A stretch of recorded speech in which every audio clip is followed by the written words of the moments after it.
Sources of the medieval history, पहले तो good morning class 7, अब पढ़ते हैं सोर्सेस ऑफ मेडिवल हिस्ट्री। ठीक है, तो मेडिवल हिस्ट्री क्या हुआ?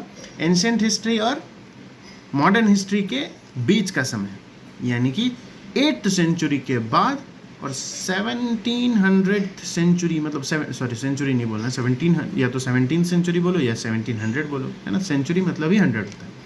ठीक है, तो 17th सेंचुरी तक लगभग तक, और हर्षा के राज के बाद से, हर्षा का जब राज्य खत्म हुआ उसके बाद से मेडिवल टाइम शुरू हुआ। और कब अंग्रेज़ों का शासन जब शुरू हुआ आया तो मेडिवल हिस्ट्री खत्म हुआ, वहाँ से मेडिवल के बाद मॉडर्न हिस्ट्री सब शुरू हो गया। आगे बढ़ते हैं, इसी को समझते हैं। Historians trust on reconstructing history by rechecking a fact from different sources. ठीक है, तो हिस्टोरियंस क्या सोचते हैं कि हम लोग एक नया ढंग से कंस्ट्रक्शन करके, एक नया पैटर्न से पढ़ के समझ के हिस्ट्री को समझेंगे। ठीक है, डिफरेंट सोर्सेस से जान के। They make sure that there is as accurate they make sure that it is as accurate as possible. In the previous class 6th you saw how historians depend upon archaeology to learn about the ancient past. They excavate ancient settlements and study the remains, the buildings, the graves, the potsherds and the seals, etc.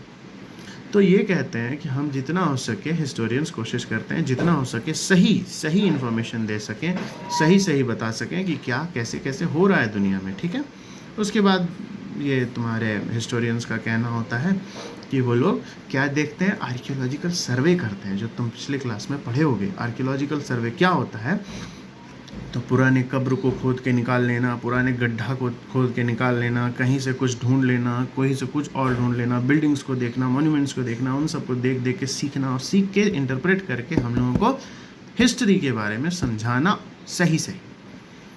For the period after writing was discovered, historians could reconstruct the past from the inscriptions, coins, religious and secular literatures. जब पहले तो यही सब देखते थे, बाद में जब धीरे धीरे वो समय के बारे में पढ़ना शुरू किए जिस समय इंस्क्रिप्शंस और रिटन डॉक्यूमेंट्स मिलने लगा, मतलब लिखा हुआ चीज़ मिलने लगा, तो फिर उस लिखे हुए चीज़ से समझने लगे, चाहे वो लिखा हुआ चीज़ सेक्युलर हो चाहे रिलीजियस हो। सेक्युलर मतलब जैसे लिटरेचर में पोएम तो मिल गया, या स्टोरी मिल गया, या किसी का बायोग्राफी मिल गया तो वो उसको पढ़ लिए, जैसे कालिदास के बारे में।